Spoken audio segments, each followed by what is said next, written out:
പൂഞ്ചിലെ ഭീകരാക്രമണത്തിലേക്ക് പോവുകയാണ് നമ്മൾ വീണ്ടും. പൂഞ്ചിലെ സുരൻകോട്ടിൽ നടന്ന ഭീകരാക്രമണത്തിൽ ഒരു സൈനികന് വീരമൃത്യു, പരിക്കേറ്റ ഒരു സൈനികന്റെ നില ഗുരുതരമായി തുടരുന്നു. വ്യോമസേനയുടെ വാഹനവ്യൂഹത്തിന് നേർക്ക് ഇന്ന് വൈകിട്ട് 6:15 വെടിവയ്പുണ്ടായത്. പ്രദേശത്ത് ഭീകരർക്കായുള്ള തിരച്ചിലും പുരോഗമിക്കുകയാണ്. അർജുൻ പീതാംബരൻ ചേരുന്നു വിവരങ്ങളുമായി. അർജുൻ, അതീവ ദാരുണമായ സംഭവം. ഒരു ജവാൻ വീരമൃത്യു വരിച്ചിരിക്കുന്നു. മറ്റൊരു ജവാന്റെ ആരോഗ്യനില ഗുരുതരമാണ്. പ്രദേശത്തെ ഭീകര സാന്നിധ്യം തിരച്ചിൽ നേരത്തെ തുടരുന്നുണ്ട്. ഭീകരരെ സംബന്ധിച്ച് എന്തെങ്കിലും സൂചനകൾ ലഭിച്ചോ?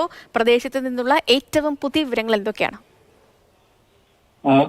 ഇതുവരെയും ഭീകരരെ കണ്ടെത്താനായിട്ട് നിലവിൽ സുരക്ഷാ സേനയ്ക്ക് സാധിച്ചിട്ടില്ല. ഇപ്പോഴും ഈ സൂരൻകോട്ട് ഭാഗത്ത് രാഷ്ട്രീയ റൈഫിൾസിന്റെയും മറ്റ് സുരക്ഷാ സേനയുടെയും അന്വേഷണം പുരോഗമിച്ചുകൊണ്ടിരിക്കുകയാണ്. ഈ ആക്രമണത്തിൽ പരിക്കേറ്റ ഒരു ജവാനാണ്, വ്യോമസേനയുടെ ജവാനാണ് ഇപ്പോൾ വീരമൃത്യു വരിച്ചിരിക്കുന്നത്. 5 പേർക്ക് പരിക്കേറ്റിരുന്നു. അതിൽ ഗുരുതരമായി പരിക്കേറ്റ ഒരു ജവാനാണ് ഇപ്പോൾ വീരമൃത്യു വരിച്ചിരിക്കുന്നത്. ആശുപത്രിയിൽ ചികിത്സയിലായിരുന്നു. മറ്റ് 4 പേർ കൂടി ഇപ്പോൾ ചികിത്സയിൽ തുടരുന്നുണ്ട്. അതിൽ ഒരു ജവാന്റെ കൂടി നില കുറച്ച് ഗുരുതരമാണ് എന്നുള്ള കാര്യമാണ് ഇപ്പോൾ ആശുപത്രി അധികൃതർ അറിയിച്ചിരിക്കുന്നത്. ആദ്യം ഈ ആക്രമണം സംഭവിച്ച മേഖലയിൽ തന്നെയുള്ള സൈനിക ആശുപത്രിയിൽ ഈ 5 പേരെയും പ്രവേശിപ്പിച്ചിരുന്നു. അതിനുശേഷം ഉദ്ധംപൂരിലെ കുറച്ചുകൂടി മെച്ചപ്പെട്ട സൗകര്യങ്ങളുള്ള സൈനിക ആശുപത്രിയിലേക്ക് ഇവരെ എയർലിഫ്റ്റ് ചെയ്തിട്ടുണ്ട് എന്നുള്ള കാര്യമാണ് ഇപ്പോൾ വ്യക്തമാകുന്നത്. അവിടെയാണ് മറ്റ് 4 പേരും ഈ നിലവിൽ ചികിത്സയിൽ തുടരുന്നത്. അതേസമയം തന്നെയാണ് ഈ സൂരൻകോട്ട് ഭാഗത്ത് രാഷ്ട്രീയ റൈഫിൾസിന്റെയും ജമ്മു കാശ്മീർ പോലീസിന്റെയും നേതൃത്വത്തിൽ ഈ തിരച്ചിൽ തുടരുന്നത്.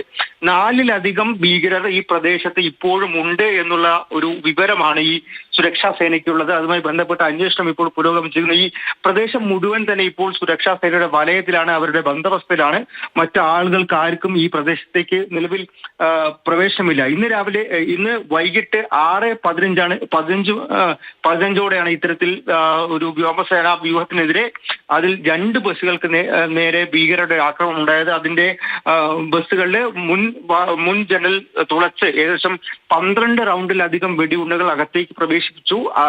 തിരിച്ചും ഈ സുരക്ഷാ സേന വെടിവെച്ചിട്ടുണ്ട്. പക്ഷെ ആ ഒരു ഏറ്റുമുട്ടലിനിടയിലാണ് ഈ 5 സൈനികർക്ക് പരിക്കേൽക്കുകയും അതിൽ ഇപ്പോൾ ഒരു സൈനികന് വീരമൃത്യു വരിക്കുകയും ചെയ്തിരിക്കുന്നത്. ബാക്കിയുള്ളവരുടെ ഒരാളുടെ നില ഗുരുതരമായി തുടരുന്നു. ഈ ഭീകരർക്ക് വേണ്ടിയിട്ടുള്ള അന്വേഷണം ഇപ്പോഴും ഈ പ്രദേശത്ത് പുരോഗമിച്ചുകൊണ്ടിരിക്കുകയാണ്. അർജുൻ, നടന്നത് വലിയൊരു ഭീകരാക്രമണം തന്നെയാണ്. പ്രത്യേകിച്ച് രാജ്യത്ത് തിരഞ്ഞെടുപ്പ് നടക്കുന്ന ഒരു സാഹചര്യത്തിൽ 4-ലധികം ഭീകരരുടെ സാന്നിധ്യം അവിടെ ഉണ്ട് എന്ന് മനസ്സിലാക്കാനും കഴിയുന്നു. പ്രതിരോധ മന്ത്രിയുടെ അടക്കം പ്രതികരണം ഈ മണിക്കൂറുകളിൽ വരേണ്ടതാണ്. അത്തരത്തിൽ എന്തെങ്കിലും തരത്തിൽ മേധാവിമാരോ സൈനിക മേധാവിമാരോ പ്രതിരോധ മന്ത്രിയോ പ്രതിരോധ മന്ത്രാലയമോ ആരെങ്കിലും ഈ ഒരു വിഷയത്തിൽ പ്രതികരിച്ചിട്ടുണ്ടോ?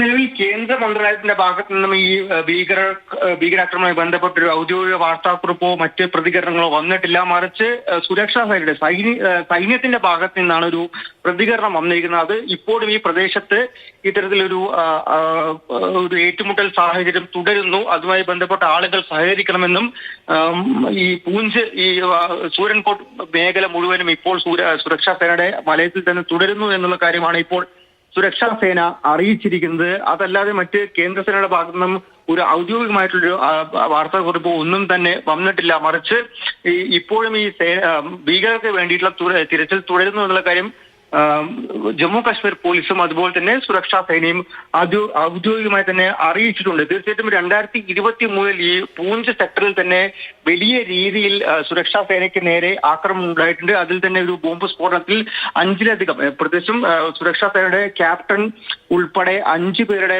വീരമൃത്യു അല്ലെങ്കിൽ മരണത്തിന് വഴിവെച്ച ഒരു ബോംബ് സ്ഫോടനം അടക്കം സംഭവിച്ചൊരു മേഖലയാണ്. അവിടെയാണ് 2024 ഇത്തരത്തിൽ വലിയൊരു ഭീകരാക്രമണം, പ്രത്യേകിച്ചും ഒരു വാഹന വ്യൂഹത്തിന് പറഞ്ഞതുപോലെ വലിയൊരു ഭീകരാക്രമണം തന്നെയാണ് പൂഞ്ച് സെക്ടറിൽ ഉണ്ടായിരിക്കുന്നത്. പ്രത്യേകിച്ച് തിരഞ്ഞെടുപ്പ് നടക്കുന്ന ഒരു രാജ്യത്താണ് ഇത്തരത്തിൽ 4ഓളം ഭീകരരുടെ സാന്നിധ്യവും പറയുന്നു. മേഖല എന്താണെങ്കിലും സുരക്ഷാ വലയത്തിലാണ്. ഭീകരരെ എത്രയും വേഗം പിടികൂടാൻ സാധിക്കുമെന്ന് തന്നെ നമുക്ക് പ്രതീക്ഷിക്കാം. എന്താണെങ്കിലും അത്യന്തം ദാരുണമായ ഒരു സംഭവം. ഒരു സൈനികന് വീരമൃത്യു, പരിക്കേറ്റ മറ്റൊരു സൈനികന്റെ നില അതീവ ഗുരുതരമായും തുടരുകയാണ്. വ്യോമസേനയുടെ വാഹനവ്യൂഹത്തിന് നേർക്ക് ഇന്ന് വൈകിട്ടാണ് വലിയ വെടിവയ്പുണ്ടായത്. അർജുൻ പീതാംബരനാണ് ഡൽഹിയിൽ നിന്നും വിശദമായ വിവരങ്ങൾ പ്രേക്ഷകരിലേക്ക് എത്തിച്ചത്.